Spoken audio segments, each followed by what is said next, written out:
Oke, balik lagi ya di video DMA pekan pertama ya. Ini adalah bagian terakhir ya. Setelah ini kita akan membuat tombol ya. Tombol ini bisa dipakai untuk misalkan memulai aplikasi atau memulai permainan ya. Maka di sini namanya adalah tombol start. Silakan tambahkan sebuah tombol. Ya, caranya tetap sama, klik kanan di kanvas, kemudian pilih user interface, dan pilih button. Nah, ini ada dua macam. Ya, kita akan bahas perbedaannya di pertemuan berikutnya ya. Ada button dan ada button yang Text Mesh Pro. Untuk saat ini bisa pilih yang button biasa dulu ya. Ini perbedaannya hanya pada komponen teksnya aja. Nah, itu akan kita bahas di pertemuan berikutnya.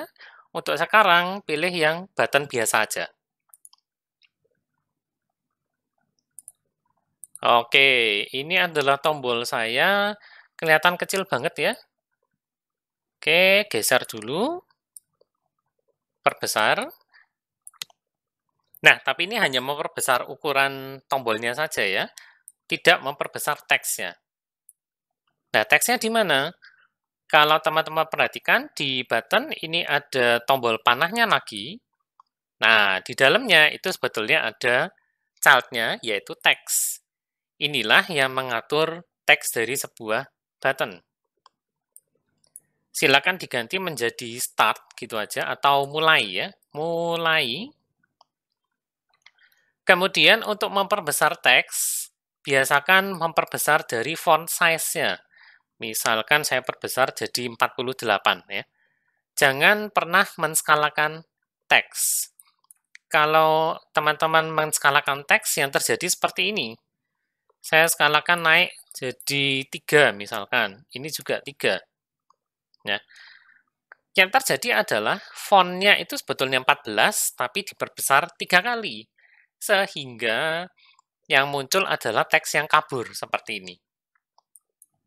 Ya, jadi diingat, untuk teks jangan pernah melakukan scaling. Ya. Selalu ganti dia dari font size. Nah, beda kan? Kalau font size-nya saya ganti 48, teksnya tajam. Ya, dibandingkan yang tadi 14, tapi di scale 3, jadinya kabur sekali. Ya. Setting yang lain abaikan dulu ya untuk sekarang.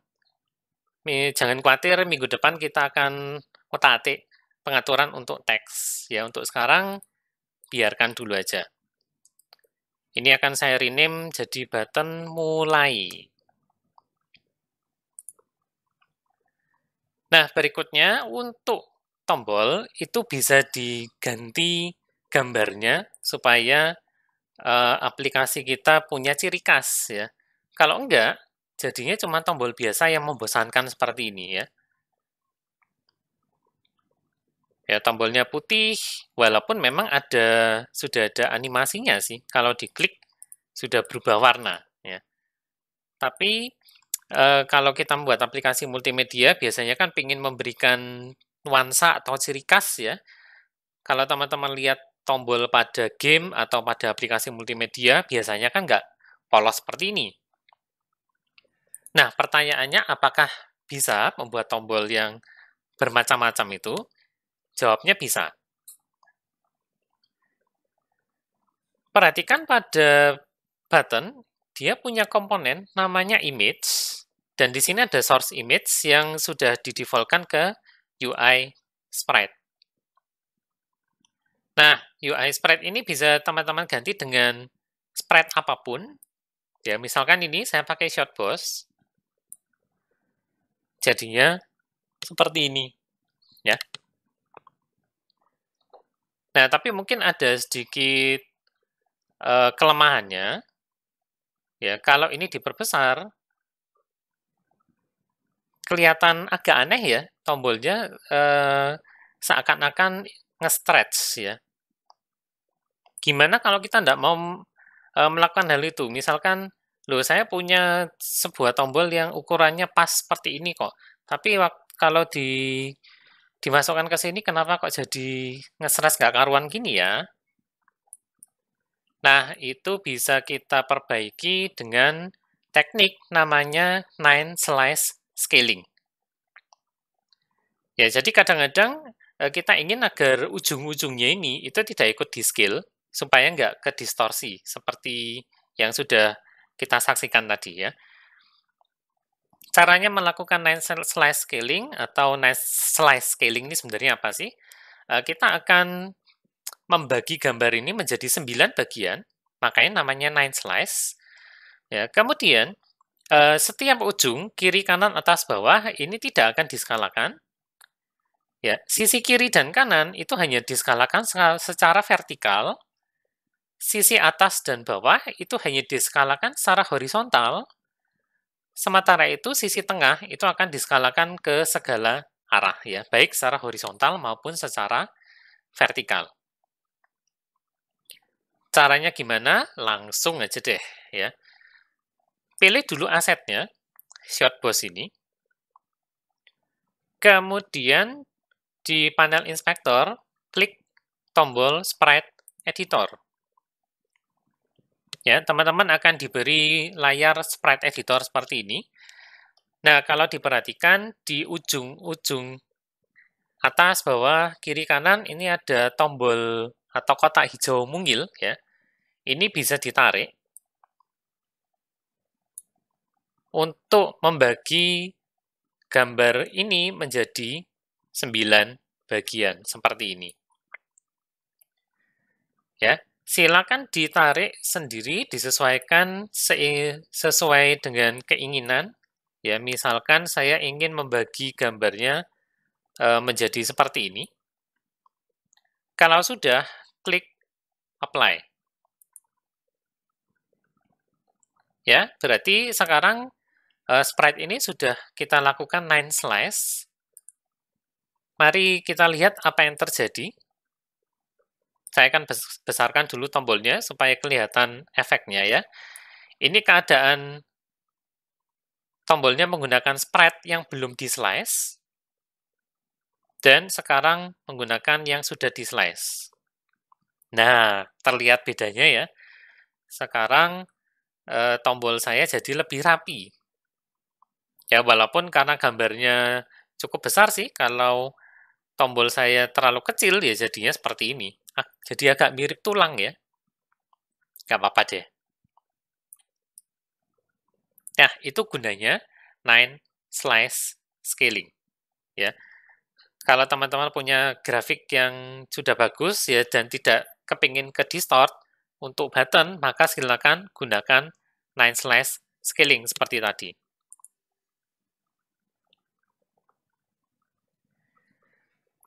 Nah, itu aja untuk tombol.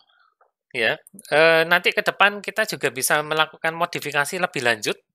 Ya, tapi untuk sekarang katakanlah kita sudah puas. Ya, gambarnya sudah beda sendiri. Masalahnya satu, kalau ini diklik kok tidak terjadi apa-apa ya. Nah, waktunya menambahkan interaksi. Ya, misalkan kita mau bikin tombol mulai ini beneran pindah scene, jadi saya harus buat scene baru dulu. Ya, silakan disimpan scene-nya. Oh iya, saya lupa memberitahu di awal tadi ya, Unity tidak punya autosave, jadi harap sering-sering nge-save ya. Karena kalau sampai Unity-nya crash, tidak bisa di-recover. Nah, saya akan buat scene baru, terus langsung di-save dengan nama, misalkan setelah main menu ada apa ya, misalkan utama gitu aja deh. Ya ini sama-sama utamanya ya, nggak masalah lah. Simpan. Ya, saya akan kembali lagi ke main menu. Setelah itu, saya perlu memasukkan dua scene ini ke yang namanya build settings. Ya, build settings bisa ditemukan pada menu file, kemudian pilih build settings. Ya, Kita akan bahas pengaturan ini lebih lanjut nanti di pertemuan terakhir, tapi untuk sekarang kita memerlukan ini supaya kita bisa pindah scene. Ya. Yang perlu diperhatikan sekarang itu hanya bagian scenes in build saja. Ya. Scenes in build ini menandakan scene mana saja yang akan dimasukkan pada hasil akhir. Ya, di sini sudah dimasukkan main menu. Saya akan tambahkan juga yang utama. Ya, tinggal drag and drop aja dari panel project ke scenes in build seperti ini. Nah, kalau teman-teman amati di sebelah kanan ini ada nomornya, ya. Scenes main menu saya diberi nomor 0, scene utama diberi nomor 1. Scene ke-0 ini adalah scene yang pertama kali akan dimuat pada saat aplikasi kita dijalankan. Ya, jadi kalau teman-teman misalkan punya satu scene khusus yang isinya misalnya animasi, splash screen ya. Walaupun splash screen sebetulnya kita bisa buat dengan mudah ya nanti di pekan terakhir. Tapi misalkan ada scene sendiri, maka silakan diletakkan sebagai scene dengan nomor 0. Ya, kalau urutannya salah tinggal di drag and drop aja. Ya, saya akan biarkan scene main menu saya dengan nomor 0. Kemudian ditutup aja langsung. Nah, berikutnya kita akan mulai melakukan yang namanya scripting ya. Silakan buat script baru. Saya sudah punya folder scripts di sini. Klik kanan, create, C# script. Beri nama misalkan UI main menu. Nah, perhatikan di sini karena ini adalah nama script, ya sesuai dengan aturan penamaan C#, jangan ada spasi, jangan diawali dengan angka dan seterusnya ya. Lalu langsung enter. Biasakan untuk memberi nama script langsung ketika dia diciptakan saat itu juga. Nah, berikutnya sebelum saya mengedit script ini, ya teman-teman perlu memastikan dulu editor yang mau dipakai ya. Pastikan dulu di menu edit, preferences, kemudian pada menu external tools, di bagian external script editor, silakan dipilih Visual Studio-nya ya. Saya punya Visual Studio Enterprise 2019 di sini dan Visual Studio Code kebetulan.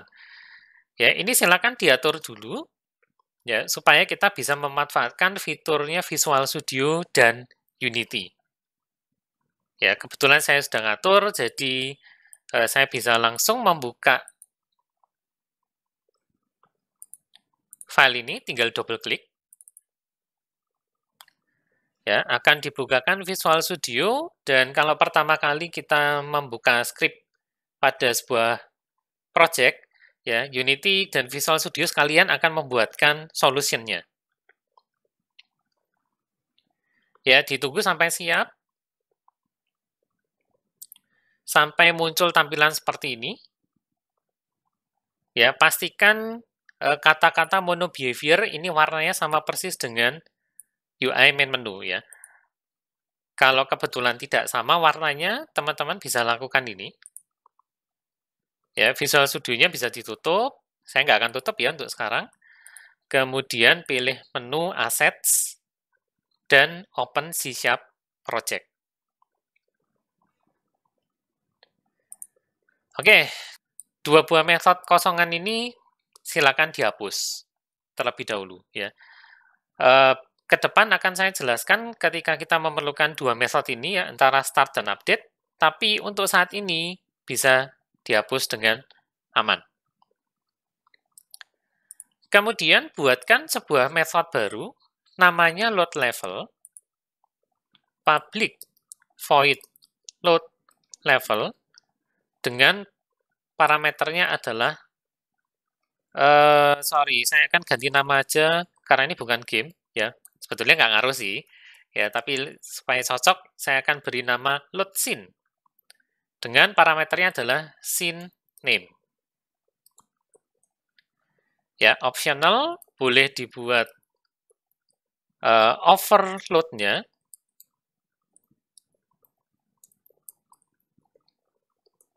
Ya, tapi untuk yang load scene yang kedua, dia pakai integer scene number.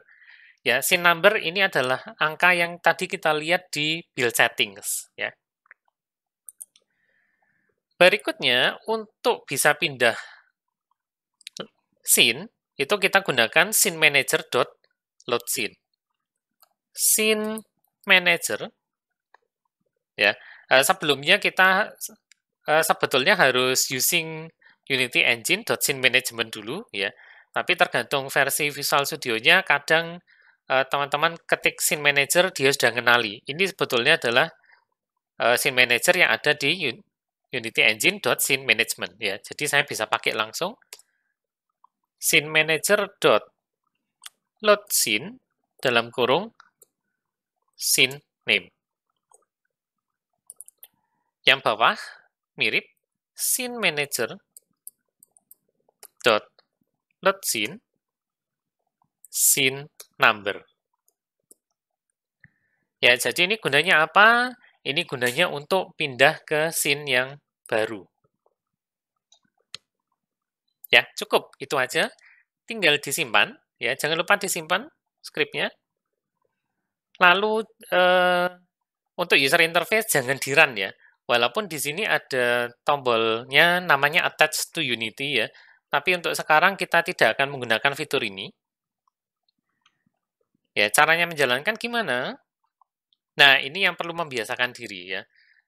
Untuk sekarang diterima apa adanya dulu ya, tapi mulai minggu depan kita akan membiasakan diri dengan teknik ini.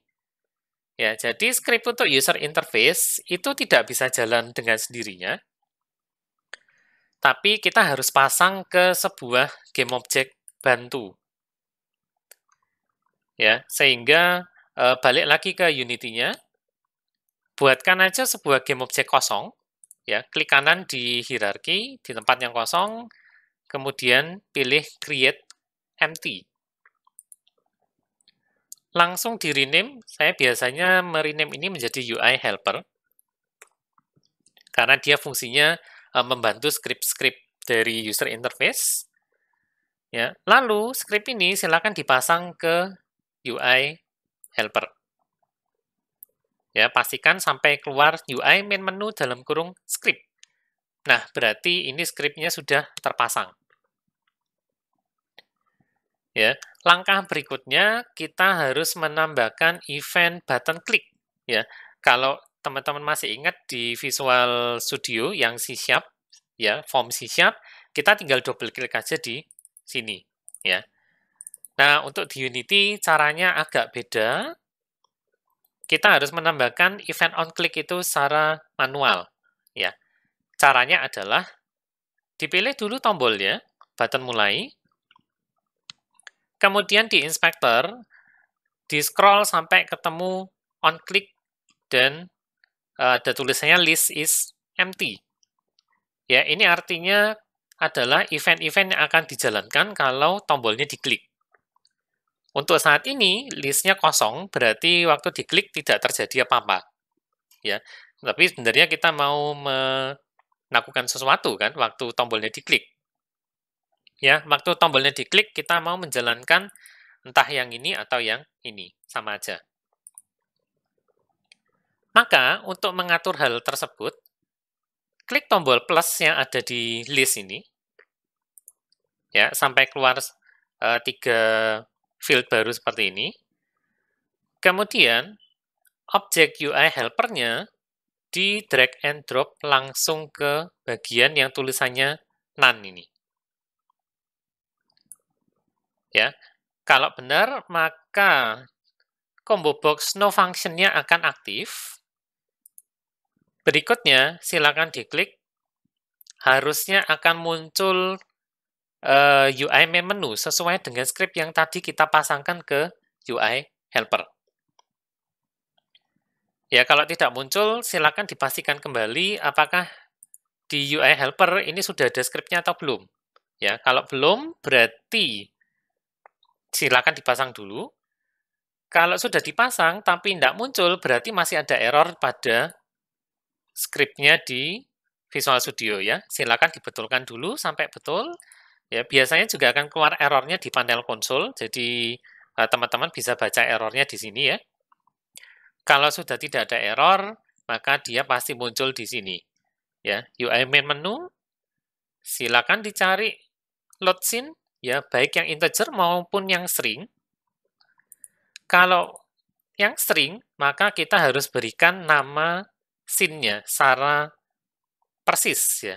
Misalkan saya mau load scene utama, maka saya berikan utama di kotak yang ada di bawahnya sini. Kalau menggunakan load scene yang integer, maka teman-teman harus ngecek dulu ya, scene utama itu nomor berapa sih? Ya. Oh, nomor 1. Maka ini diganti 1. Ya, jadi bebas ya. Berikutnya kalau mau load scene, boleh pilih baik yang menggunakan string, nama scene-nya, atau yang pakai integer, nomor scene-nya. Saya akan gunakan yang string aja, ya. Perhatikan namanya harus sama persis, ups. Ya, namanya harus sama persis, utama di sini. Kalau sudah, maka ini bisa dijalankan. Nah, perhatikan kalau saya klik mulai, nah, saya pindah scene sekarang. Ya, maka ini menunjukkan bahwa tombol saya sudah bekerja sebagaimana mestinya.